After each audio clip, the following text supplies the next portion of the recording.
Last মিনিটে 2024 সালে গণিত প্রশ্ন দেখব নবম শ্রেণী 2024 ফার্স্ট ইউনিট।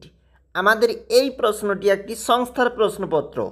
সঠিক উত্তরটি বেছে নিয়ে লেখো। দুটি মূলদ সংখ্যার মধ্যে আমাদের অপশান রয়েছে, দেখবে তোমরা মোট নম্বর 1/6 রয়েছে এবং সম্পূর্ণ প্রশ্নপত্রগুলি একবার ভালো করে দেখে নেবে, যেগুলি পরীক্ষার জন্য অবশ্যই গুরুত্বপূর্ণ, কারণ এটি একটা সংস্থার প্রশ্নপত্র।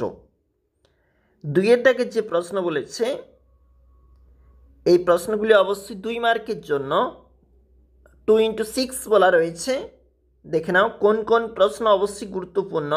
এবিসিডি সামান্তরিকের পরিসীমা 40 সেন্টিমিটার, এবি সমান 12 সেন্টিমিটার হলে সামান্তরিকের প্রতিটি বাহুর দৈর্ঘ্য নির্ণয় করো।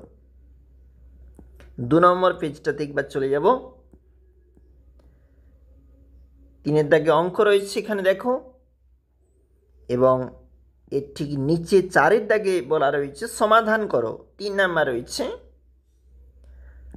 5-এর দাগের অঙ্কে বলেছে উৎপাদকের মাধ্যমে বিশ্লেষণ, 3 নাম্বার রয়েছে। 6-এর দাগে অঙ্ক প্রমাণ রয়েছে এবং 7-এর দাগে বিন্দুগামী একটি আয়তক্ষেত্রের শীর্ষবিন্দু দেখাও, যে ওটা অবশ্যই গুরুত্বপূর্ণ। 8-এর দাগের প্রশ্ন দেখো, কোনো চতুর্ভুজের বিপরীত কোণগুলি পরস্পর সমান হলে চতুর্ভুজটি সামান্তরিক হবে, কিংবা পরেরটা গুরুত্বপূর্ণ, সামান্তরিকের কর্ণদ্বয় পরস্পরকে সমদ্বিখণ্ডিত করে। দেখবে অবশ্যই গুরুত্বপূর্ণ প্রশ্নগুলি। প্রমাণ করো সামান্তরিকের কর্ণদ্বয় পরস্পরকে লম্বভাবে ছেদ করে, সেটি একটি রম্বস। এবং নেক্সট যে জ্যামিতিটা রয়েছে সেটা ভালোভাবে লক্ষ্য করবে।